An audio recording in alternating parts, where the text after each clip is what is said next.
Est-ce que justement, on doit être à l'écoute de quelques dizaines de milliers qui arrêtent les routes, qui montrent une violence vis-à-vis de la police, ou ces millions qui sont partis dans la plus grande manifestation qu'on a eue le 1er novembre, voter pour cette coalition de droite et qui veut faire passer cette réforme que par ailleurs est tout sauf dictature.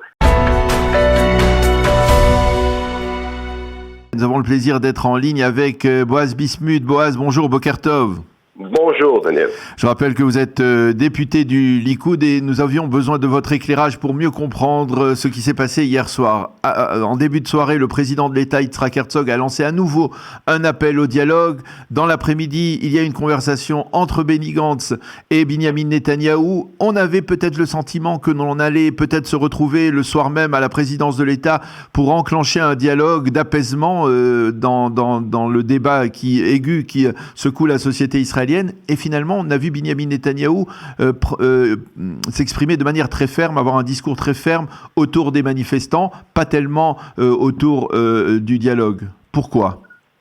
Oui, alors les choses sont assez claires. Au contraire, je trouve que le Premier ministre Netanyahou est cohérent dans ses propos, dans le sens où il veut le dialogue. Il a bien dit à la Knesset lundi dans son discours, nous appelons au dialogue. Je pense qu'il n'y a aucun du parti du Likoud aujourd'hui qui s'oppose à un dialogue. Je pense même que ce dialogue est nécessaire, vu le climat dans les rues de Tel Aviv ou d'Israël même hier. D'un autre côté, il faut savoir une chose, c'est que la proposition du président, un petit peu, que une grande partie de l'opposition, par ailleurs, s'oppose, fait en sorte que, un petit peu, si vous voulez, nous fait un peu courir dans le sens où on dit faire une pause sur la réforme et seulement après dialoguer. La pays avait parlé de 60 jours, certains disent d'arrêter tout le processus. Et je pense que c'est complètement, c'est pas nécessaire. On peut très bien continuer tout en dialoguant. Peut-être une sorte de solution de compromis, de dire voilà, ok, nous gelons de facto 15 jours la procédure législative, le temps de dialoguer, de voir si les choses avancent, d'être d'une certaine manière, puisque c'est le Likoud qui est au pouvoir, c'est Netanyahou qui est au pouvoir, de se montrer, on va dire, généreux, la générosité des vainqueurs envers une opposition qui manifeste de la sorte. Justement, vous avez une grande générosité de la part du Likoud, de la part de Netanyahou, qui appelle à un dialogue dans le sens où, rappelons-nous, il y a quelques mois à peine, l'accord sur le Liban, bien sûr, on s'est opposé, on a fait une croix sur la Knesset, sur le Parlement israélien, on n'est même pas venu faire voter les députés, bien sûr, le désengagement de la bande de Gaza en 2005, des accords d'Oslo qui passent sur un voix seulement. J'ai pas vu à l'époque l'opposition qui était au pouvoir à l'époque écouter un petit peu la rue, que par ailleurs, les opposants étaient beaucoup plus importants, et je vous rappelle que les accords d'Oslo, 1200 morts civils israéliens en quelques années de terrorisme horrible. Pourquoi est-ce que je vous dis tout ça ? Bien sûr, 2005, je vous dis pas les conséquences. Je vous dis, pourquoi est-ce que je vous dis tout ça ? Parce qu'au contraire, nous avons une majorité de 64 députés. Ça veut dire que l'on peut accélérer, comme ils ont fait avec l'accord du Liban, et en finir vite fait. Par ailleurs, quand j'ai parlé un petit peu du climat dans les rues de Tel Aviv, certes, il y a des manifestants, certes, il y a des dizaines de milliers dans la rue, certes, il y a la foule en colère, si vous voulez, mais je peux vous montrer des centaines de milliers, voire des millions qui sont pour cette réforme, qui veulent cette réforme, qui exigent cette réforme. Par ailleurs, les électeurs du Likoud étaient très conscients qu'on allait faire cette réforme et au contraire, ils l'exigent. Alors ma question est la suivante.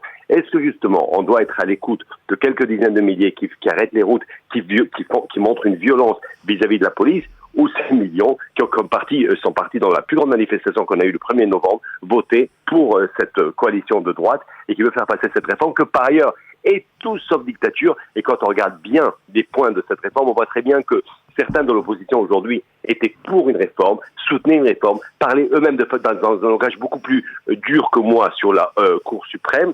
Mais sauf que, il faut savoir une chose, Daniel, que tout ça est politique. Hier, c'était le gaz, c'était bien sûr les Netanyahou avec son procès, nos partenaires dans la coalition. Aujourd'hui, c'est la réforme juridique. Et demain, ça sera quoi ?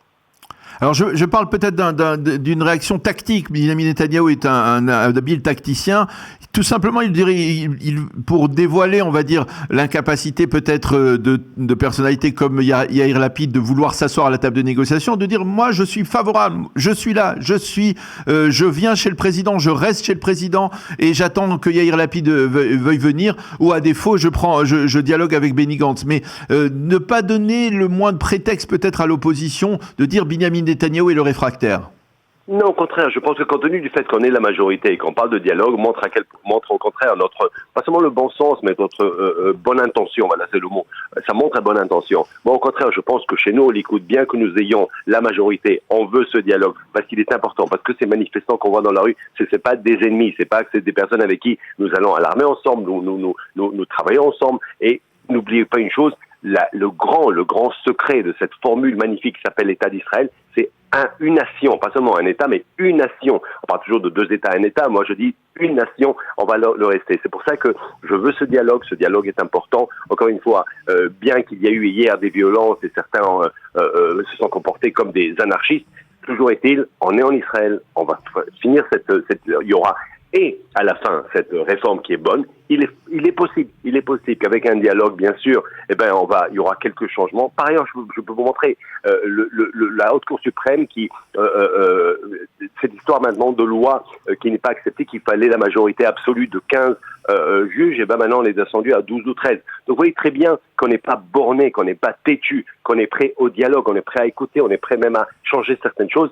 mais pour cela, il faut dialoguer. Nous, c'est curieux, mais c'est la majorité qui appelle la minorité à dialoguer, bien qu'elle n'a pas besoin, elle peut continuer et accélérer.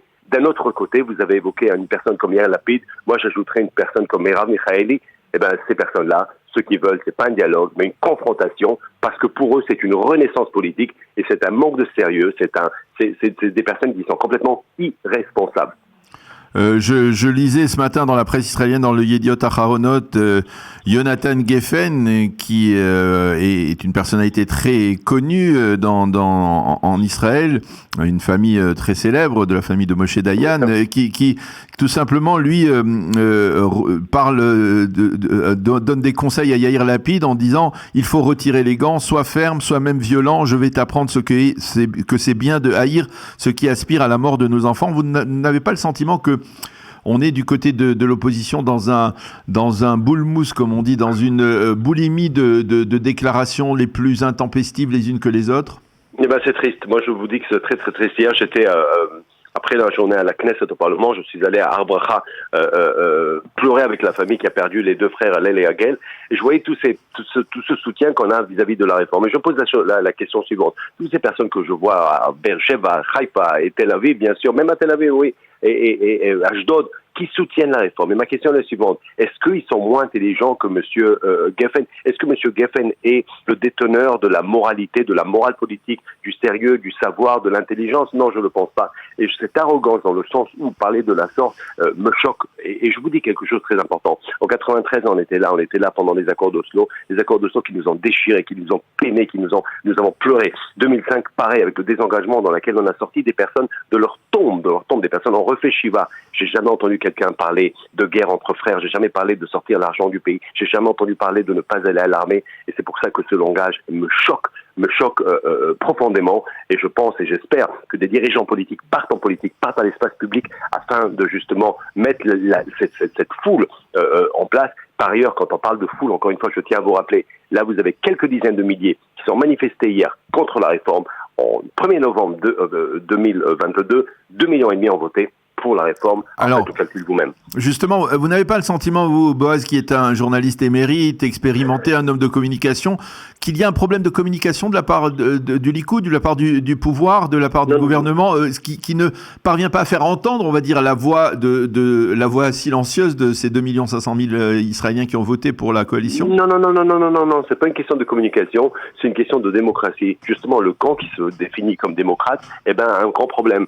Pour lui, la démocratie existe tant que nous, ça veut dire de leur côté, gagne les élections. Dès le moment où c'est la droite qui gagne, tout de suite, on broie du noir, on voit du noir. Et moi, vous savez, la politique israélienne, je la suis depuis très longtemps. Et c'est vrai que je suis député assez, un vieux jeune député, mais la politique, je la suis. Je me rappelle en 77, j'étais là devant la télé. Elle était en noir et blanc, télévision Grounding à l'époque. Je ne sais même pas si la marque existe encore. Et je voyais comment le présentateur Chaim Yavin, qui avait le masque, il avait un visage mais de Tisha B'Av, parce que le Likoud avait gagné les élections, Menachem Begin à l'époque, et on le qualifiait de Duce. On parlait déjà de changer le peuple, parce que la droite avait gagné les élections. Qu'est-ce qui se passe 1 an et demi après? La paix avec l'Égypte, un événement phare dans l'histoire politique, dans l'histoire d'Israël carrément, qui a changé la donne, si vous voulez. Et bien sûr, quand Sharon avait gagné, quand il était au Likoud, il allait venir avec des tanks, l'histoire du gaz, l'histoire de la loi de la nation.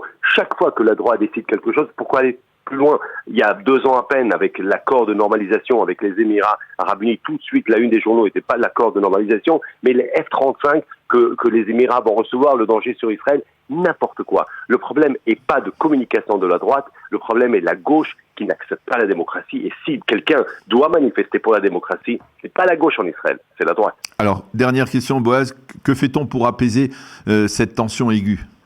Dialogue, et encore une fois, ne pas, qualifier ces manifestations. D'abord, parler de la légitimité des manifestations. Il est évident, moi je le dis toujours, je le disais quand j'étais journaliste sur rédacteur en chef d'Israël Hayom, Haaretz, c'est un journal que lorsque je le lis, il me rend dingue, il me rend fou, mais je me battrai pour lui. Pareil pour le droit de manifester. Le droit de manifester n'est pas le droit de mettre le pays en feu. Et vous avez évoqué l'opède, l'article de M. Geffen. Encore une fois, vous savez, nous vivons aujourd'hui une actualité dans laquelle l'autorité palestinienne peut demain avoir un crash total. Il faudra voir ce que l'on fait. Le terrorisme, 14 morts depuis qu'on a repris les rênes, ça veut dire qu'on a hérité quand même d'une situation très très délicate. On voit l'Iran avec sa course dans le nucléaire, une nouvelle donne. Mais on sait, Israël est fort, Israël va savoir ou sait comment lutter contre tout ça. Israël ne sait pas lutter contre une guerre entre frères.